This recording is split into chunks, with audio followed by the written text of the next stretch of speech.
welcome to my show. Today we're talking about how to become high value, high net worth. I'm sure you've heard those words before. So we're going to be diving into it. I want to welcome those on Clubhouse. We already got started. We already started chatting on Clubhouse already. Miss Chrissy and Miss Cabs are here with me on Clubhouse. And then I want to welcome our YouTube followers and LinkedIn and Twitter and Facebook. Do subscribe, follow, and you'll be in for much more of this type of content.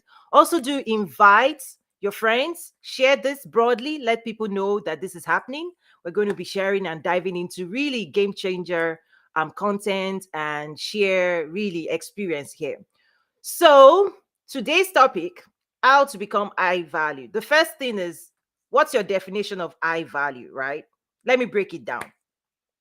In the world of consumerism, okay, the world of luxury buy, the world of nice handbags, nice cars, nice everything. I love nice things.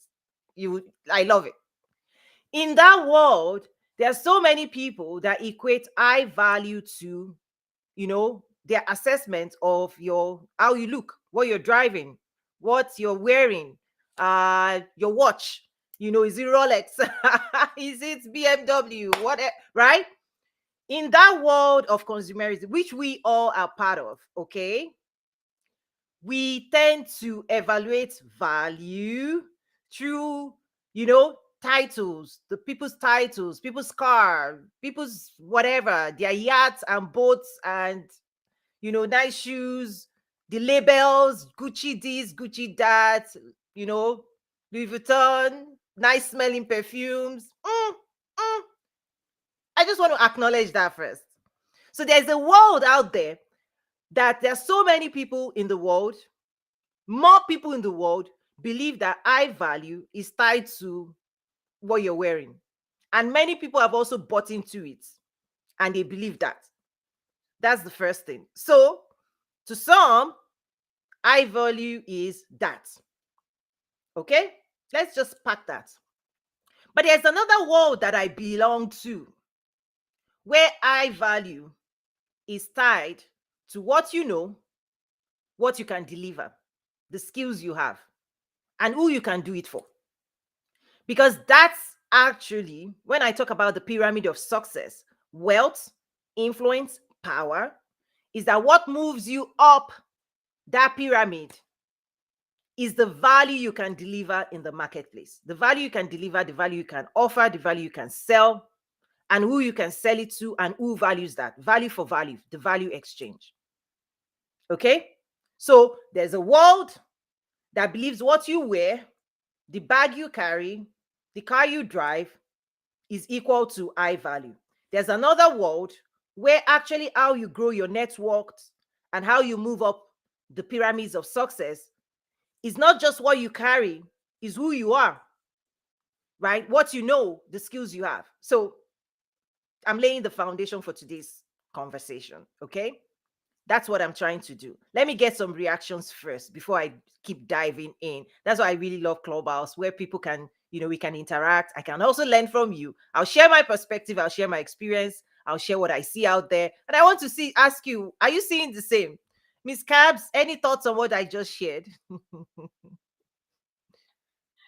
my goodness, Toyin. Yes, ma'am. I'm sorry? Go on. I said yes, ma'am. Go on. Yes, I'm sorry. I said I had to turn the volume down because I was talking to my son. So I'm sorry, I didn't hear what you did. You can just quickly say again and I can respond. Yes. It's about high value. And I know more people are joining us. Tandera, please come up stage. Let's, you can join us as well. It's this consciousness around high value. The first thing is, what does high value mean to you? There are some people, actually most people in the world, where high value is tied to the clothes you wear, the house you live in, the cars you're driving, right? Materialism. There's another world that I belong to that what actually advances you and moves you up the pyramid of success is actually the value you carry within you, what you know and what you can do. So there's value, let's say external value, of my watch, my clothes, how I look. And then internal value, let's keep it simple. External value, internal value, right? people see different things. Some people see your nice watch, your nice car, and like, oh, I value. Some people hear you speak, and they say, wow, interesting. So I just wanted to get reaction on that. Thank you. Okay, got it. Thank you for sharing that again. I'm in agreement with you around the perception of high value for others is the things you have, regardless of how you got them. Mm. And so I don't find, because you can find in some places people are corrupt or they have run over people to get what they have, but I don't consider that high value. I consider high value those who are able to be a contribution Mm-hmm. to other people and Mm-hmm. a contribution to themselves. Mm-hmm. So just Okay. sort of the way you use your talents Mm-hmm. or gifts to uplift other people, but also at the same time use your talents and gifts to also bless yourself. So I think it has to go both ways. Mm-hmm. So you're elevating others as you elevate yourself. Okay. And somehow I think there's a circle where as you sow into others or so into life without even thinking about what you're getting back, when it comes I find that things come to you when you need them to help you get to the next place. Awesome. So that's what I consider offering high value. Awesome. Being purposeful and intentional about how you do things. Awesome. Thank you that for makes a difference. Lovely. Thank you for that share. Let me also bring in Miss Chrissy. Any thoughts on that as well? What do you think? Yes, I love the simplification of internal versus external Mm-hmm. because um, my relationship with money was complicated due to my grandma's beliefs, and and I think that definitely contributed to the value and worth aspect that I've been struggling with, and so um, and the fact that you said most people believe, and so other people beliefs is what you should be fully aware of, Mm-hmm. because I was romanticizing the world and not actually accepting the world. So that's what came up for me. Fantastic. Thank you so much. Awesome, Mr. Thundera. Let's see if your mic is your yesterday your connection wasn't super good, but let's try it again. Uh, Good day, ladies. Yay! For me, Awesome. I think it should be. I think we're talking about sort of like wealth cues. I'm sorry? For me, we're talking about wealth cues. Like, for instance, when you look at someone, Mm-hmm. you're able to understand whether. I think it's a survival mechanism that we have, and we sometimes we do it subconsciously to say this person is he in my league? How do I relate to this person? So sometimes we've got stereotypes that we have subconsciously. Sometimes it's a good thing, sometimes it's a bad thing, but it comes out of human survival instinct to say for you to be able to, when you come into a room, you're able to judge how do I relate with this person. So who we are a yardstick of values, the way we think about relationships, in terms of business, and it stands out of our environment, how we're raised. So every single person is a yardstick of values.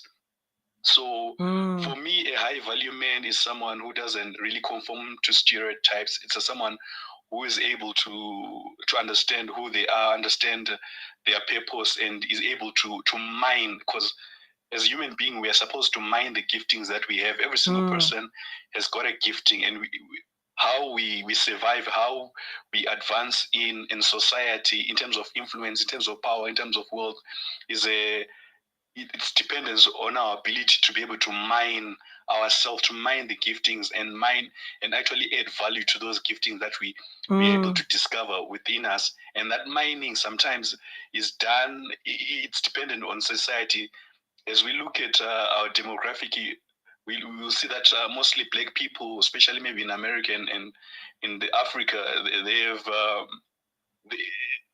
the society, in terms of mining their ability, whether it's the education system, it's not able to mine. Hmm. Then you've got the Let's people who have been go there. privileged. Let me dive in a little Yeah. bit. I think, at least what I've seen, is that all value are not equal. Yes, that's very You true. could have raw talent. If you refuse Yes. to develop it and invest in it, whether it's a raw product or is raw talent, you're a runner, you have natural gifts, you're an athlete. If you, and which is where this conversation is going, and so important, is that raw Yes. talent in raw form is low value. Yes. It's all It's about not high value. value addition. Oh, exactly. Yes. Value addition in products, and even value addition on you and me, is that I encounter so many people in the world, because of their perception, lack of awareness, and lack of exposure, they categorize themselves as high value, and in my world, it's low value. You know why? That's Are true. you somebody that if a president comes in, they will say, come and meet the president? Or let's even say your CEO. Let's not go political there. Let's start in your village. Or I usually say village from the African side. I'm here in Chicago. I just use village, you know, just from a funny way. To say, in your company, there is an issue that needs to be addressed. The CEO wants to address it. The value you carry will determine if you'll be invited in certain rooms. So I encounter so many people like, this is what we talk about. Beauty is in the eye of the beholder. Is that we all think that we are high value, and value is relative. It's relative to the person. So we might think, oh, I'm high value. But guess what? In the context, in the grand scheme of where you want to go to, where you want to get to, will those people agree with you? Can you actually enter that room and speak in a way that everybody will go, wow, the value that person carries is relevant to this room? So when you talk Yes. about whether Can I Africa, interject? yes, go on, please.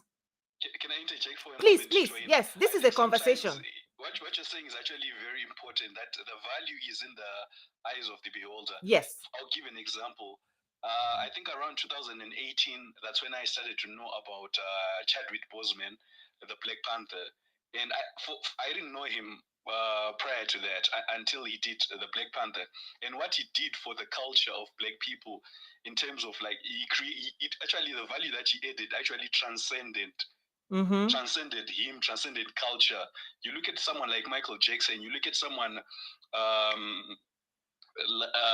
like Nelson Mandela, they became statespeople. People like Kofi Annan, they transcended their generation. They transcended what they actually were about. So I think for me, like what you're saying, value is all about perception. What you add to the marketplace. Thank you. And the key is every person you just mentioned, okay, you will find out that what got them to do what you just said they did is internal value, is not external value. The clothes you're wearing, your shoe, definitely dress nice when you are invited to those rooms, but those things, investments in those external things, is not what opens the door.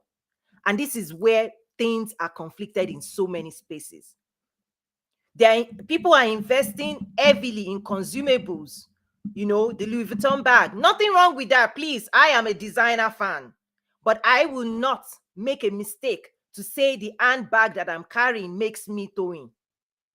No, no, no. I make the bag. In fact, fun fact, I get invited into different conversations. Nigeria as example, okay? Many people may not know that the northern state of Kano, okay, the second largest GDP exports contribution of GDP to Nigeria is actually leather, next to oil for Nigeria. And Kano exports, their leather exports is one of the top 10 luxury exports in the world. So the Louis Vuittons and the Italian leather industry is heavily, supported by Nigerian leather. Many people don't know. So this is just fun fact. Okay, so I was pulled in. So there are some supply chain conversations going on in terms of streamlining the supply chain around leather, the global supply chain, regional supply chain, national supply chain in Nigeria. I won't get into the details, but I'm just trying to just have fun here and just share some funny things. Is that one of the conversations we were having with, it was private sector, it was public, the government, it was designers, manufacturers, tannery association. We were all in this room, and then myself, right, the consultant, and we're just talking about leather, the leather value chain, the global leather value chain, and Nigeria's role and all of this thing. But one of the fun things that happened, they say one of the problems in Nigeria is that people are eating more. If you know Nigeria, people, the delicacy, there's a delicacy in Nigeria that is called pomo that is actually impacting the leather supply chain, because people would rather eat it than dry it and turn it into handbags. So I'm just trying to talk in the context of value. Value of leather also could be let's consume it versus introduce it into the supply chain. So that was a funny, you know, conversation we were having at the national level, government, looking at the challenges, the opportunities in the global leather supply chain. And that came up, and we were all laughing. Like, the national delicacy is too important. That is higher value than handbag in some places in Nigeria. So that's another funny thing. I just wanted to put that out there. So when it comes to value, it's in the eye of the beholder. Other people see the same value. Okay, if other people see the same value, they see handbags, they see luxury in a product. Yes, other countries, right? We see, let's just put it into a pot of soup and eat this meat instead of converting it to handbag. This is supposed to be funny. I'm just trying to share that in a very funny way. So, so value is in the eye of the beholder for sure. Let me bring on Mr. Gbolahan. He's sent an invite up, a request. So yes, value is in the eye of the beholder, external value versus internal value. And when that leather is processed, you have a handbag. Here's the key. For those who want to move up the ladder of success, the pyramid of success, where should you be putting your money? Because when I talk about events, memberships, masterclasses, academy, the Business and Leadership Academy, I'm realizing that there's a gap.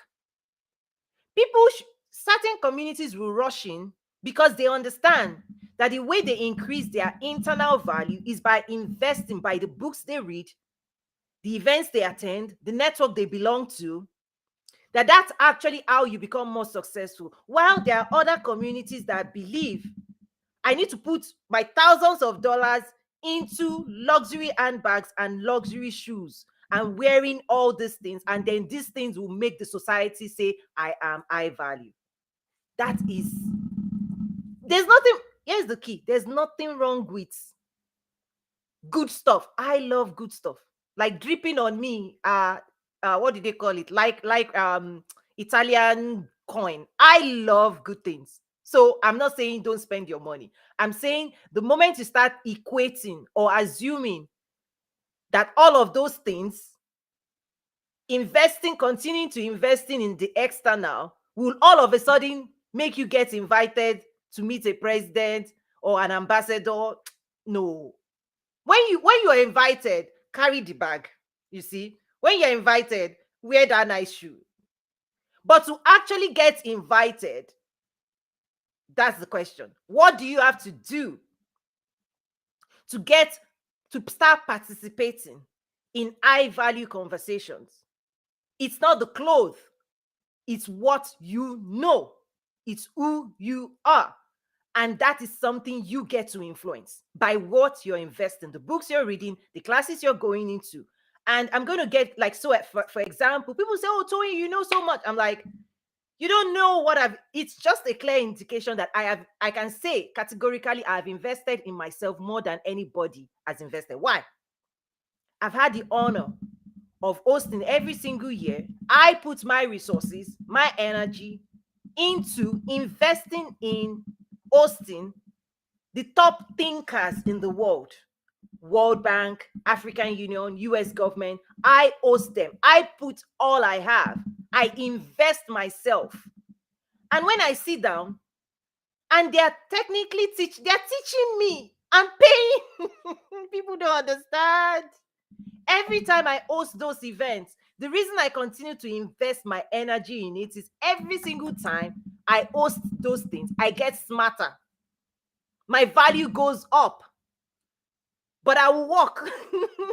Sleepless night. The very first event I ever hosted, it took me more than a year of daily rigor to host it. More than a year of investment.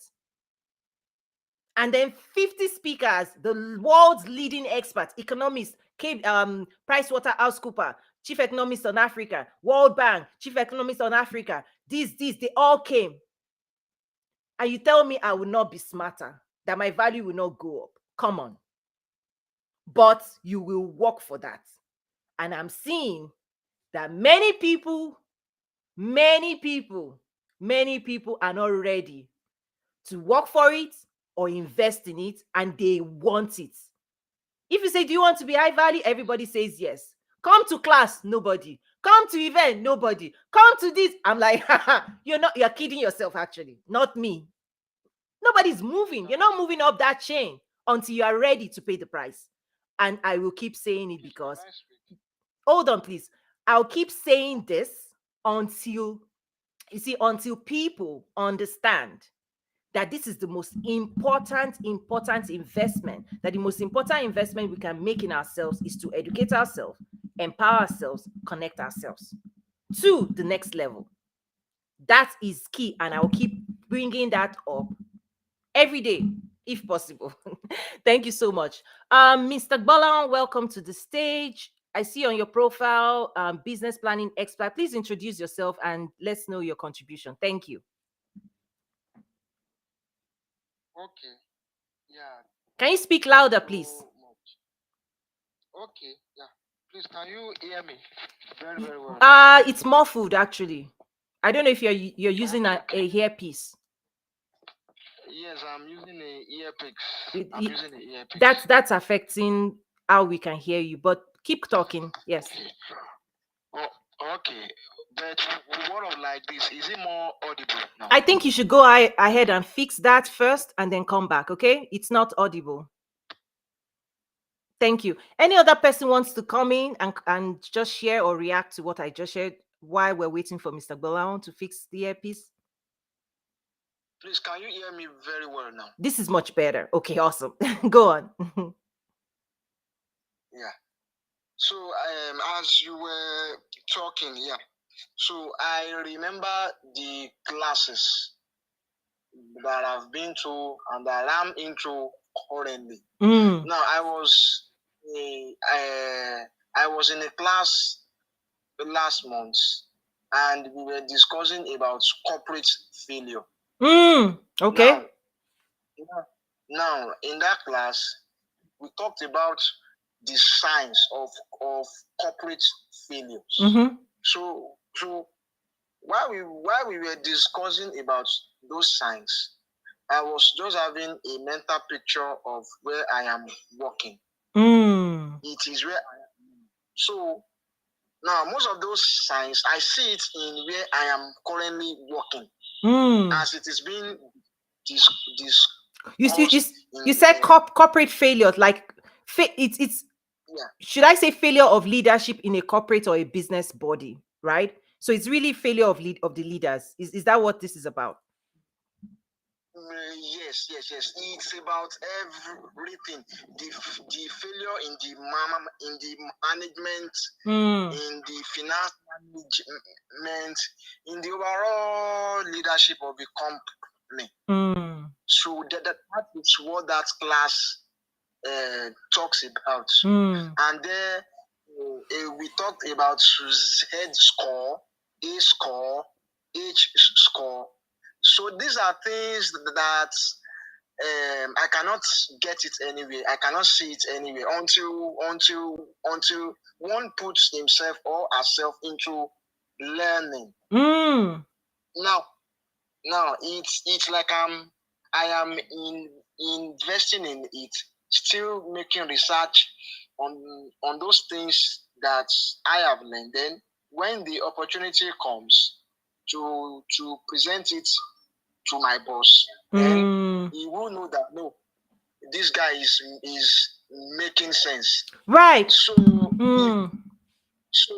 so if we want to create value for ourselves, we have to in our time, our resources, everything. Success is not an overnight thing. It's a gradual process. Wow, thank you for that share. Go on. Yeah. Okay. Yeah. Even sometimes one may not sleep for days. One may have headache.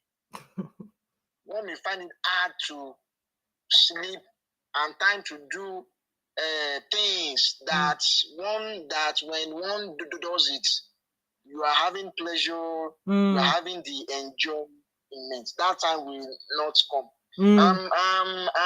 By the time when gets up there and the value keeps coming, one would think that people out there, they would think that this person, maybe he just look for a short. You're somewhere where the noise there is so intense, right? Okay, it's gone down now. Go on.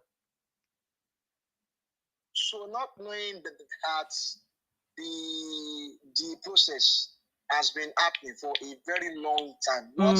What I just saying is the surface of the ocean. They don't know what is investment. The investment. Yeah, they are just letting seeing that little thing. The result. People are seeing the results, the outcomes, but they don't know the investments people are making. So they are seeing the success other people are achieving, but they are not asking what did they invest to achieve that. Correct? That's what you're saying. Awesome. Yes. Fantastic. Yes. I love that. You said something that I also want to dive into. The power of education. What education does, okay, what education does for us is that it exposes us to new knowledge, fresh knowledge. That's what education does. So that's what books does. That's what going to school is, that you are exposed to new information, new knowledge that naturally you will not find. That's why the Bible talks about buy the truth, sell it not. You know what? Lies are abundant. You can pick up a newspaper and they'll tell you this is this, this is that. You the common knowledge. I say if you live your life with common knowledge, you will build a common life. So if you're living your life based on information accessible by everybody, that is common, newspaper, the gist in the gist rooms of Clubhouse, that's common knowledge. It's available to everybody in the world. If your goal is to rise above common, then you must expose yourself to a new kind of dynamic knowledge that is not common. And that's what I'm saying. It requires investment. And when anybody is not ready to invest at that higher level, you will still stay on the same level with everybody. You'll be accessing what everybody is accessing. And that's about it. So, for example, my trade and investment facilitation masterclass. When people invest in that class, it will expose them. They'll be like, oh, Tony, I didn't know this. I'm like, yeah. Oh, I didn't know this. I'm like, yeah. Because it's not common knowledge.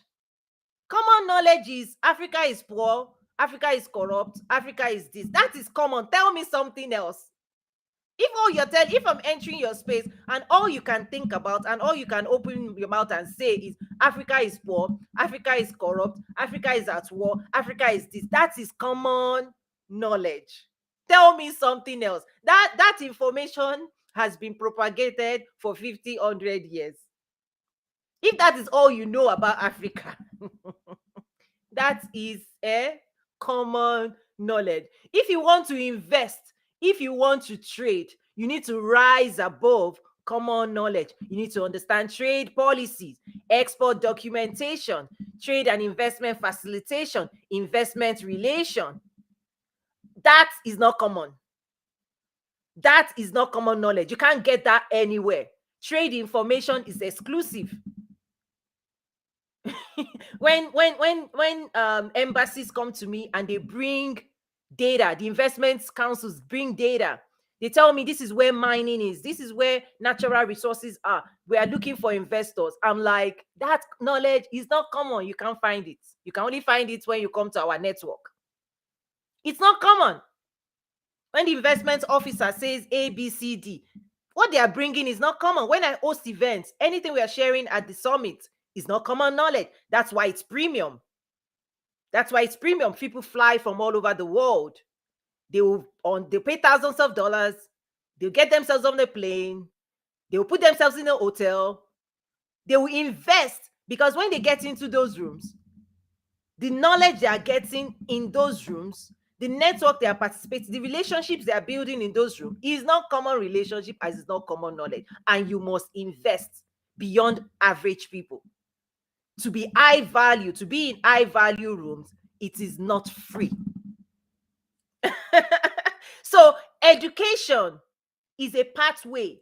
To become a doctor, you must be exposed to the knowledge that doctors must embody to perform the duties of the job.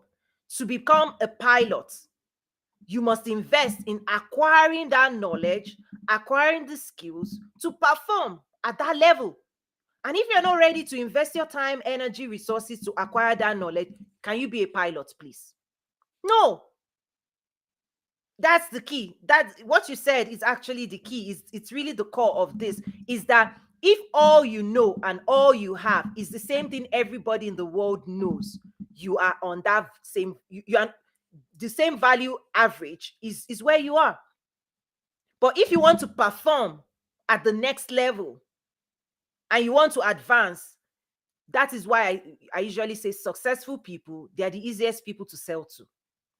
Very, very easy. Why? They know what they want, they know what they are pursuing, and they're like, what's going to help me, accelerate my growth? What's going to help me get to the top faster? And that's what they invest in. It's not the shoes, it's not the handbags. They know that the handbags doesn't get them this. They know that they will spend. When it's time, Jeff Bezos will buy his yachts. After he has invested himself and acquired wealth and gotten to the top, then they will spend. Why? Because they've arrived where they wanted to arrive. Now, all the wealth they accumulated, they can now buy. They can break down the bridge that is in the way of their yacht. That yacht must come to them. You know why? Because all these years, they've been sacrificing. They've been investing in themselves, educating themselves. And now they are ready to reward themselves. The world of luxury is about rewarding ourselves. Investing in the world of luxury is about investing in ourselves, like rewarding ourselves for doing a hard work. Like, that's how I treat it. When I walk and do certain things, I'm like, Toyin, you've worked so hard. Let's say thank you to Toyin. You know how this guy, what's his name? This musician, Snoopy, was like, I want to thank me for doing this hard work. You know that session? I want to thank me for doing all this work. Yes, I want to thank. The way I thank me is I will go and reward myself. So successful people will reward themselves, but they do not mistake, material possession as things that will help them move up their value. They invest in books, they bring in experts, consultants, they bring in the most knowledgeable experts to come and teach them. They have coaches. Someone once said maybe Oprah had 5 coaches at one point. Right? You think everybody sees Oprah, oh, she's performing, but she's performing at a certain level of excellence. People don't ask, what investment does she continue to make in herself that elevates her constantly in the world of success?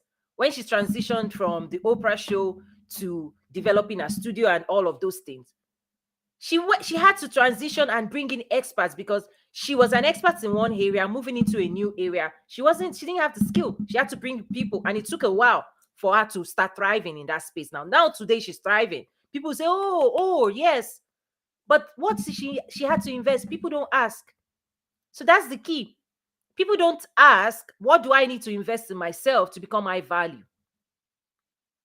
That's what I'm seeing. And it's unfortunate, because every single day People would say they want opportunities, they want this. Oh, Tony, can you introduce us to ABC? I'm like, who would I say is calling?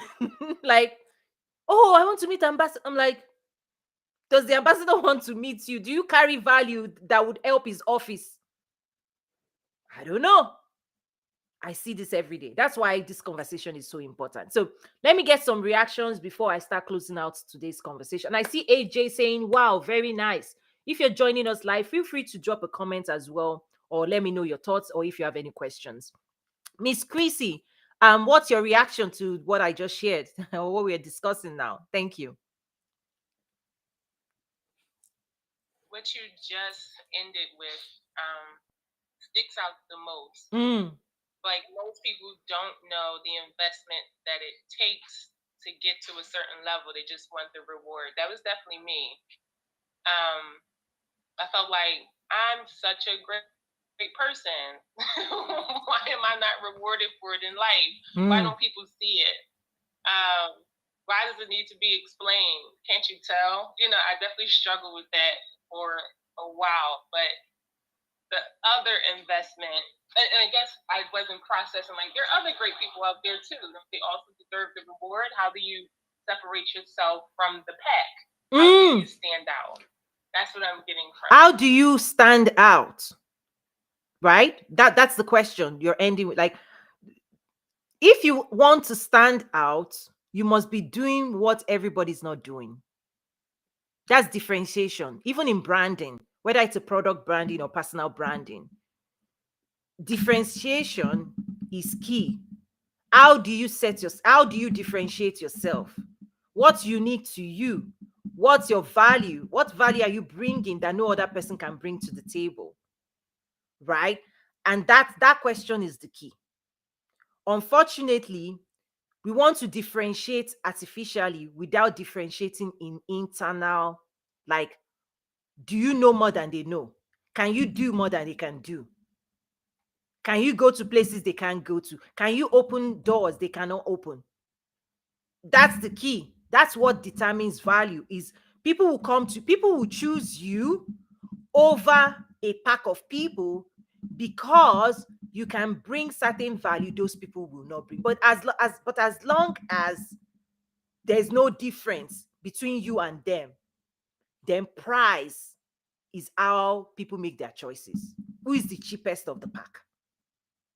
That's why when people come to you, oh, it's too expensive, it's because they've been going around and they believe what you're bringing they can get somewhere else. So you're not differentiated. It's a price conversation at the end of the day. Are you the cheapest of the pack? So if you don't want to be seen through the lens of price, you have to be doing something. You have to be the best. Like, for me, my own goal, whatever I go, I want to be the best in the world. That way, if you want the best in the world, you will come. If you're looking for cheap, go somewhere else. But if you want the best in the world at ABCD, people who want the best will seek out the best. So it's the job for you to be the best. That's the key. And if you're not the best, don't say you are the best, because people will call you out. They will dig you out. They will research you. And people are putting top dollar requirements and they are average. They're even less than average. And they are saying, pay me top what? The market will sort all those things out.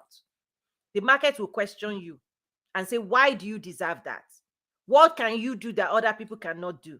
It's like the same. This is what we all do. When you go to Walmart and they give you mid-range, low-range, high-range pricing of the same toothpaste, you will pick that toothpaste, you will compare $2.99, $3.99, $4.99, $6.99. You're like,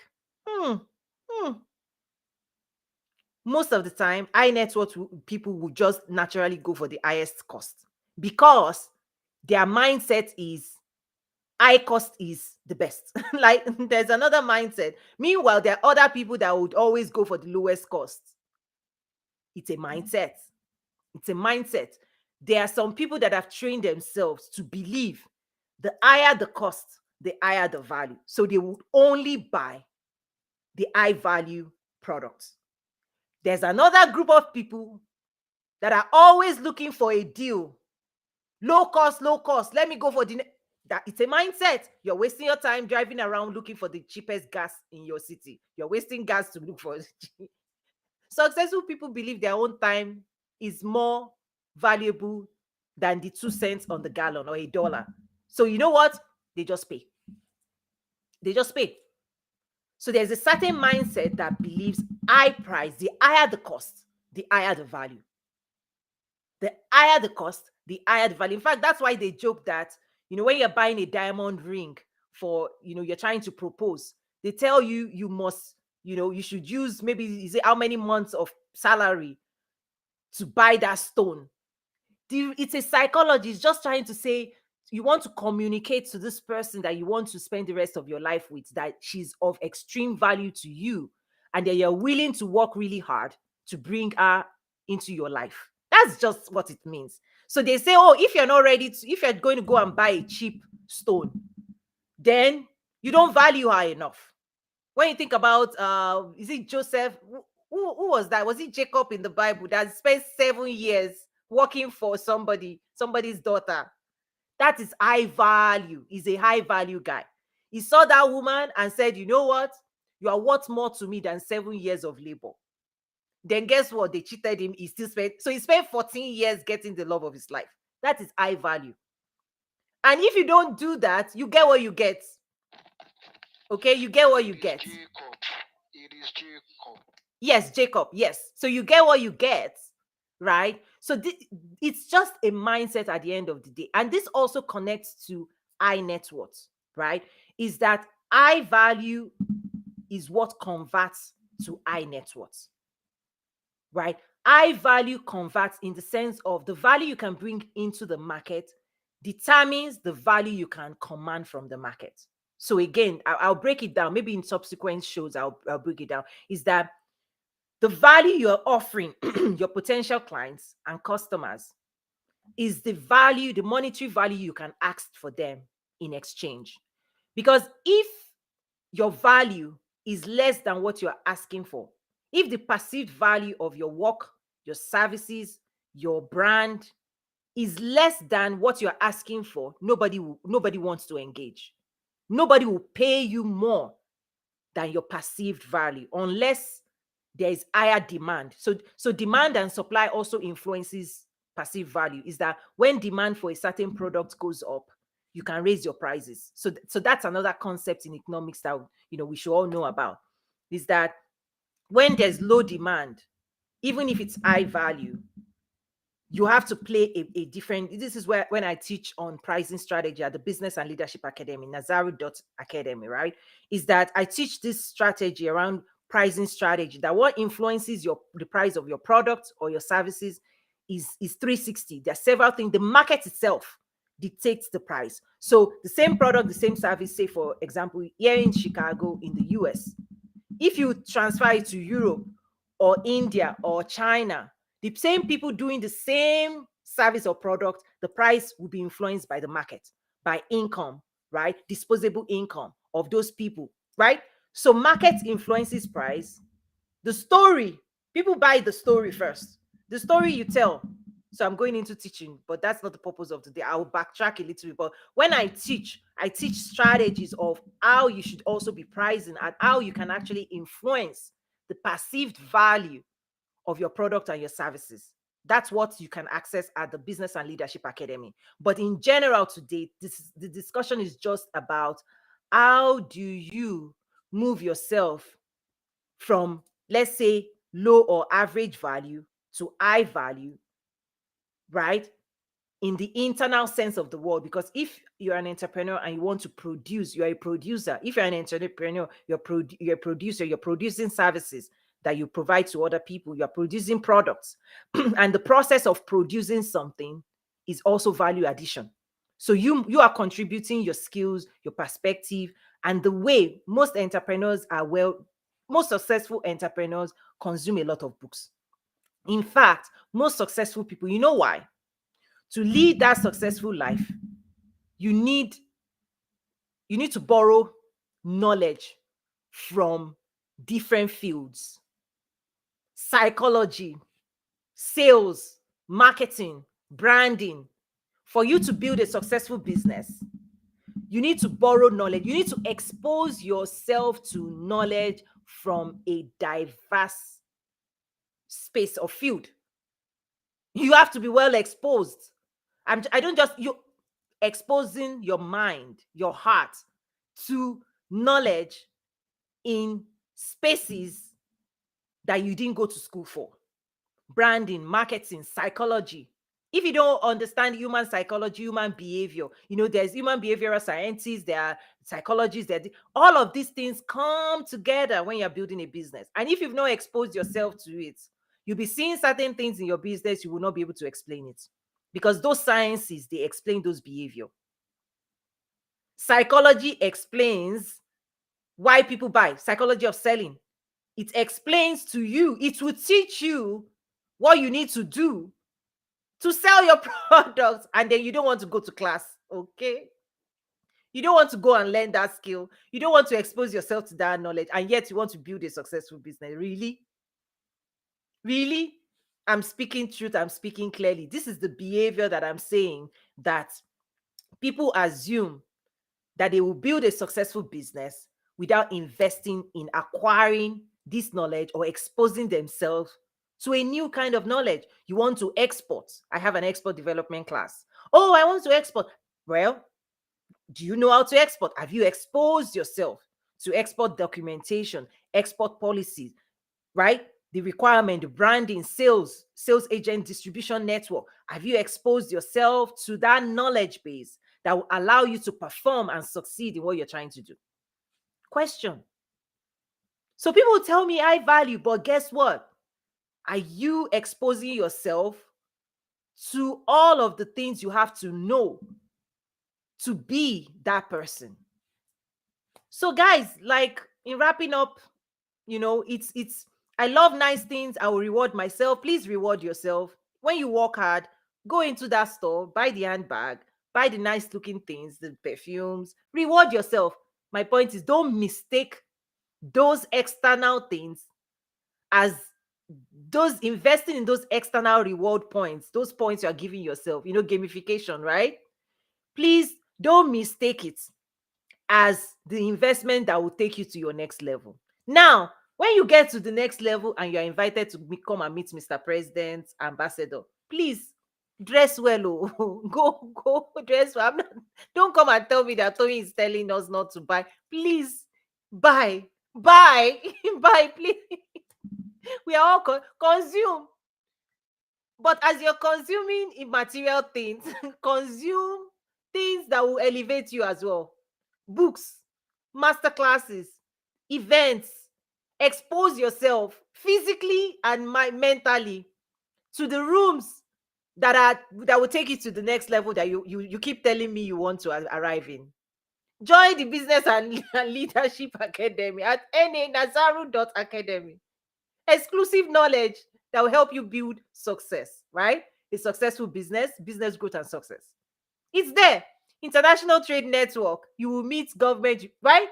Export trade. And that's all this is about. Is that until people are ready to go beyond average knowledge and start investing and exposing themselves to something beyond them, no, nothing is happening. You can buy the nice BMW, buy the Mercedes Benz. Nothing wrong with that. Please send me one. Keep it up. But the key is that those things is not what I'm talking about. To some people, that's high value, physical. But the places, what makes people call me, what makes government reach out to us at Nazaru is not because of the shoe. And if you want people to start calling you, reaching out to you, not you chasing them, but they like throwing, we want you to, if you want that, if that is your desire, start investing, acquiring the knowledge that will make you extremely exceptional, differentiated, and highly sought after. That's high value. If you're highly sought after, if your knowledge base and your influence and your power and your reach is highly sought after and highly distinguished, you will not have any problem. That's what eventually, it takes time, but eventually that's what people convert into high net worth. That's a wrap. I see Rachel saying keep dropping gems. That's what I'm doing out here. I'm committed to this.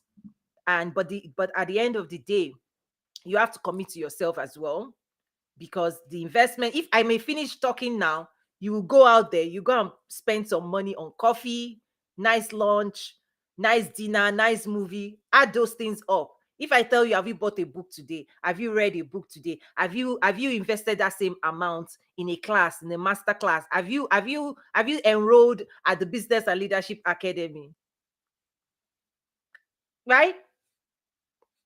I'm not, please spend well. Again, I love nice things. I'll keep saying that because I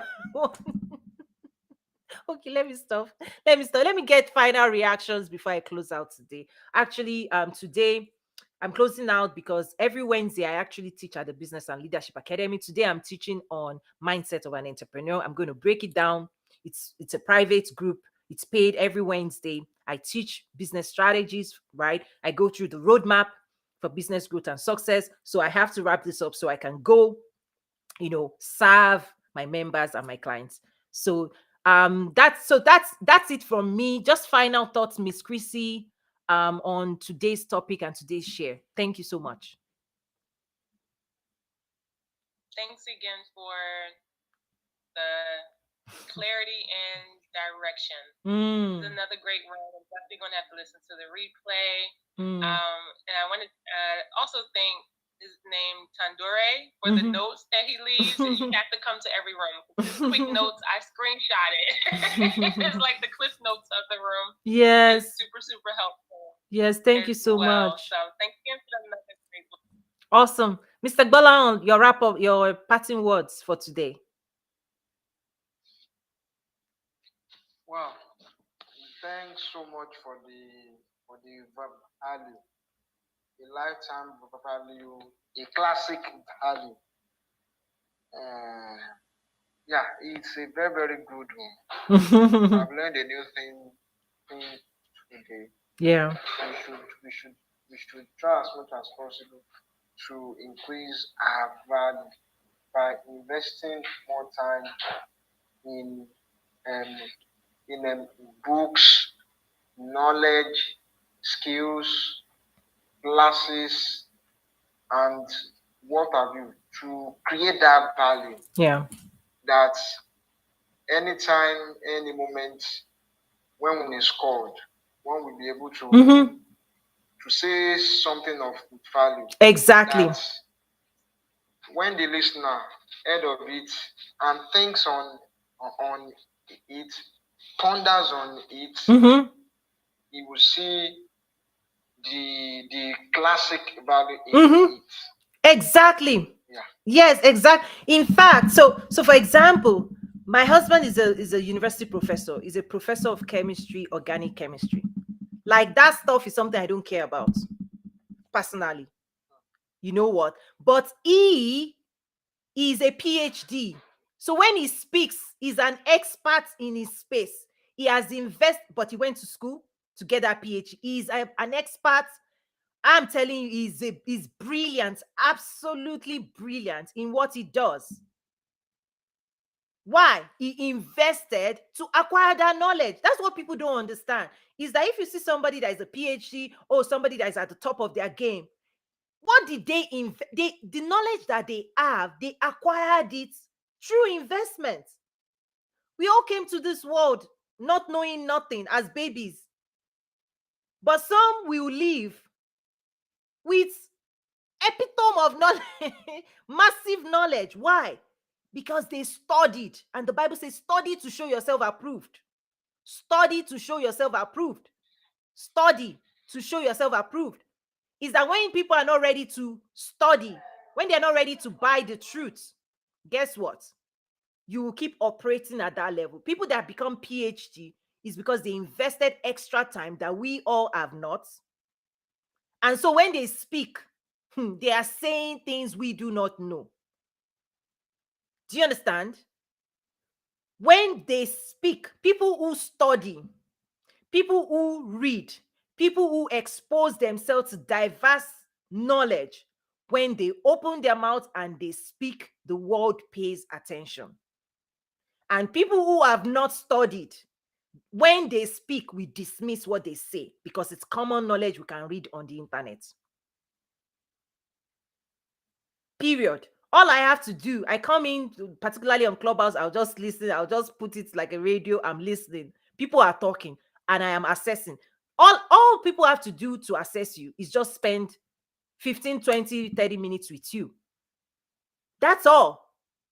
And at that point, people can assess how well read, well exposed, valuable you are, internal value.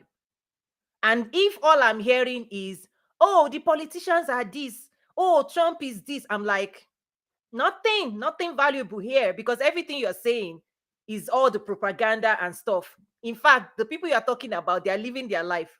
They're living their $1 billion life. Yet the average person is making a full-time job talking about people living the $1 billion life. So you go into some rooms, they're like, oh, is this?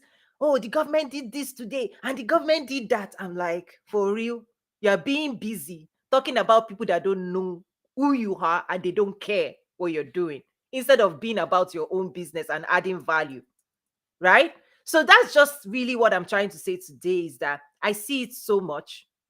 And there's nothing, there are times when you need to be in gist room, entertain yourself, just like we reward ourselves in the world of luxury. There are times we want to entertain ourselves. Please go on Netflix, watch those movies, sleep well, enjoy yourself. Nothing wrong with that. I'm saying make sure we put those things where they belong. Entertainment, education, different, right? Very, very different. If I'm being entertained, I'm laughing, I don't want to think I'm just having fun, right? Some Instagram scrolls, TikTok, let's call it what it is. But to think that those things will pour PhD level knowledge in you, no. You can spend your entire day on social media, on Instagram, and not increase your value. Those things are what I call crumbs. Crumbs. And nothing wrong with it. Let's just know, let's be aware, let's be clear. Are those things that we are consuming, are they increasing our value, or taking our time, or taking, because if the value of your hour is precious to you, everywhere you're investing your hour, you should be tracking it, and then saying what's the return on that investment. For every hour I invest on Clubhouse, on this, on that, which rooms am I going into? And those rooms, are they increasing my value, meaning exposing me to new knowledge, new information, or are they stealing my time? So it's either spaces are stealing your time and not offering you anything of value in return, or there are other places that are really high value, meaning you invest an hour, you walk away with more knowledge. You invest 2 hours, you are like, incredible. In fact, if you go to Academy right now, on the landing page last night, I put out there a free masterclass. nazaru.academy, academy, ACADEMY. Just last night. It's a temporary gift out there. If you go just on the landing page without even subscribing, there's a masterclass, the Business Accelerator masterclass, that is high value. And it's my way of rewarding anybody that clicks on the link. Right? Because if you click on the link, I believe you're in search of something. But if you don't click, that's okay. You will not be rewarded. But anyway, so some things I do too is, there are certain things we also have to be doing right now, is that investing in ourselves, pursuing information, hungry for more, because that's the only way we have to be able to differentiate ourselves. Mr. Tondera, thank you so much for the notes, the captures you've been putting on Clubhouse for us. Thank you. You have the last words as I'm wrapping. Go on, please. Okay. Thank you very much. The thing that stands out the most for me is that internal value addition is a precursor of external value. You've got the seed, you've got the fruit. So sometimes most people focus on the fruit, on the outcome, instead of that which is internal. Because you look at the people that go to Ivy League school, and you look at the placement of the Ivy League school.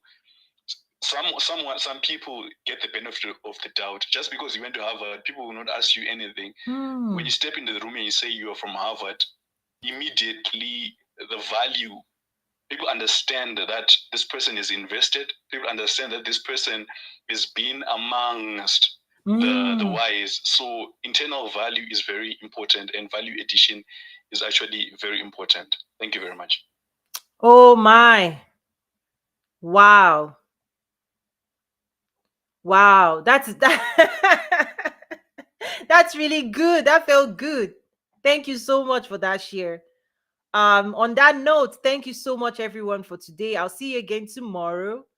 But for now, I'm heading over to the Business and Leadership Academy to teach mindset of an entrepreneur, because we all have to also, right, work on our mindset as an entrepreneur, to be able to serve others. Because if we don't do that constantly, we always have to work on ourselves, because we're working to bring value to other people, to serve customers. And I say customers look to us for leadership, right? It's like we have to know something.